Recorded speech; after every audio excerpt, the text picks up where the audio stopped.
السلام عليكم ورحمة الله وبركاته. بسم الله الرحمن الرحيم.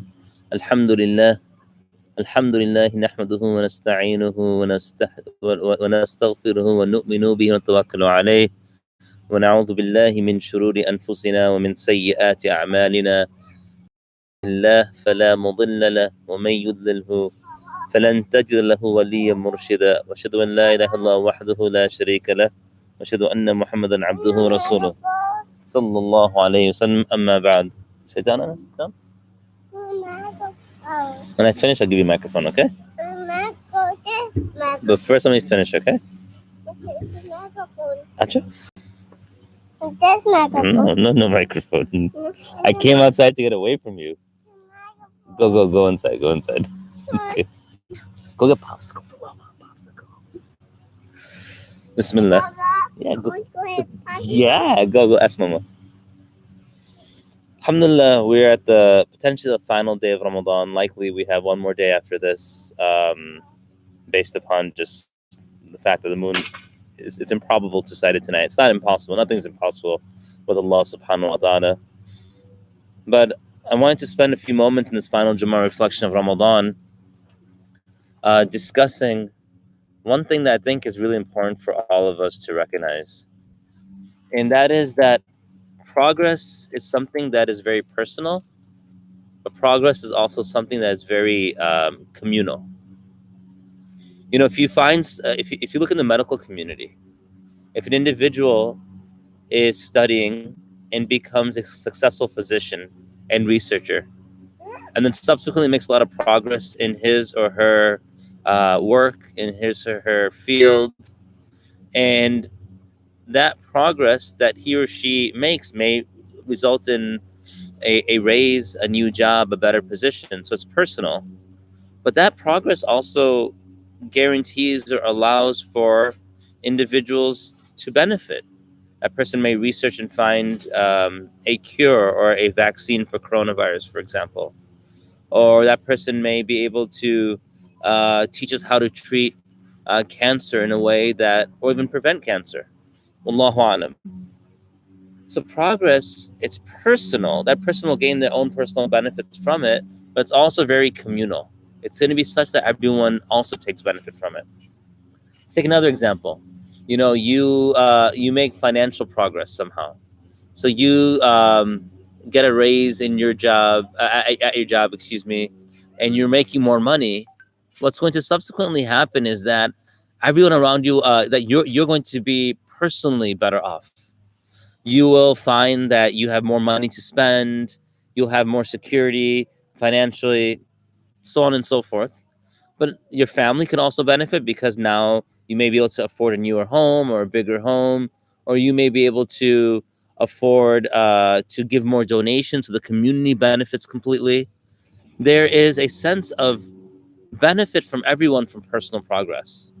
Even in terms of health, if you're sick and you make progress, you as an individual feel better.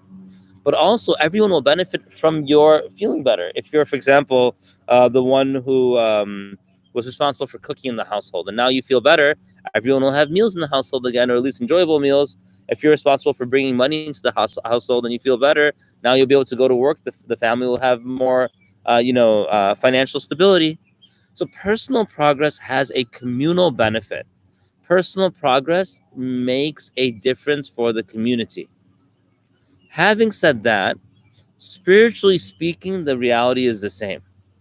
If a person makes progress personally, yes, on the day of judgment, that person will be able to grow closer to Allah subhanahu wa ta'ala. That person, in this world, they'll go closer to Allah ta'ala.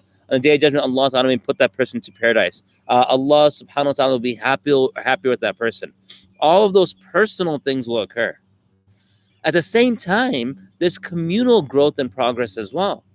Because you can imagine if that different individuals who were all growing closer to Allah subhanahu wa ta'ala, the entire world will begin to elevate. You know, Rasulullah sallallahu alaihi wasallam has mentioned about one specific group of human beings, those who seek knowledge. That when individuals seek knowledge, the angels, they honor those individuals. They put their wings upon the ground to act as a carpet for those individuals to walk on. And then the entire world recognizes that those individuals will bring benefit to them, to the extent that even the animals or even the fish in the waters make dua for that person. Why? Because through that person's progress, there'll be justice established on the world. There'll be tranquility. There'll be harmony. Maybe that person will encourage through their position now that you should not pollute, so the fish are going to benefit in the seas. That person may encourage, for example, to provide rights for animals, like the Prophet used to do. So there's an entire world that is going to be able to take benefit from your personal progress. Rasulullah ﷺ has mentioned, that Allah Ta'ala mentioned in Hadith Qudsi, that an individual grows closer to Allah with nothing than the fard. Meaning that nothing's greater to grow closer to Allah than the fard. Then after the fard, Allah subhanahu wa ta'ala then allows a person to grow closer to Him through the nawafil, through the extra acts, through the acts of worship that are extra. And so now what happens is that when a person is progressing to closer to Allah subhanahu wa ta'ala through these extra acts, Allah subhanahu wa ta'ala declares that I love so-and-so, so you love so-and-so. And then He tells Jibreel alayhi salam this. And then Jibreel alayhi salam is told to announce it to the people of the heavens. On trampoline? Yeah. Okay, tell Mom I'm going to put you on a trampoline, okay? Thank you. Okay. So Allah subhanahu wa ta'ala declares to him to now tell all of the creation, the heavens and the earth. And then they are told that Allah loves so-and-so, so I love so-and-so, so you love so-and-so. Why do they love that person? Yes, because Allah declared it. But now that person in their progress is going to bring benefit to the world. Even if the person is someone who, Allah forbid, Allah protect us, who is pious and is a worshiper, but maybe is unable to function due to an ailment or a disability or due to paralysis, the world still functions. And we see the mafhum al-mukhalifa that exists within Quran. The opposite meaning exists within Quran. And what is that? Allah Ta'ala mentions ظَهَرَ الْفَسَادُ فِي الْبَرِّ وَالْبَحْرِ بِمَا كَسَبَتْ أَيْدِيَ النَّاسِ. That بِمَا كَسَبَتْ أَيْدِيَ النَّاسِ, that tribulation, turmoil has now become has now appeared. Ask Mama. Ask Mama. Okay, go ask her. Has now appeared upon the earth from the deeds that people do.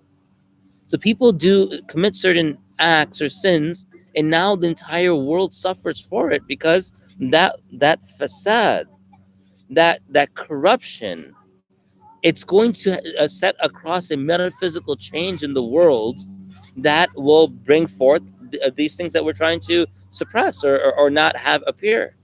So progress, your personal progress this Ramadan, your personal growth towards Allah subhanahu wa ta'ala this Ramadan is going to be a means by which the entire world will benefit. The entire world will benefit based upon your personal progress. So don't take it lightly. Think that this is not just for me, but this is also for the world, and this is for Allah subhanahu wa ta'ala's happiness, obviously. But we have less than a day remaining in Ramadan, or maybe 2 days left in Ramadan. If it's tonight, then we have 6 hours left till Ramadan's over. If it's tomorrow night, we have 30 hours until Ramadan is left. Ramadan's complete. But we have to make a concerted effort to take advantage of it. At the very least, to gain the forgiveness and pleasure of Allah, and if not even more than that, to be able to gain consistency in actions that we could apply outside Ramadan. We ask Allah tawfiq to be amongst those whose progress is that which He loves and He accepts, and that whose progress is that which gives us personal and communal and global benefits. Wa akhiru da'wan alhamdulillahi rabbil alameen. Assalamu alaikum wa rahmatullahi wa barakatuh.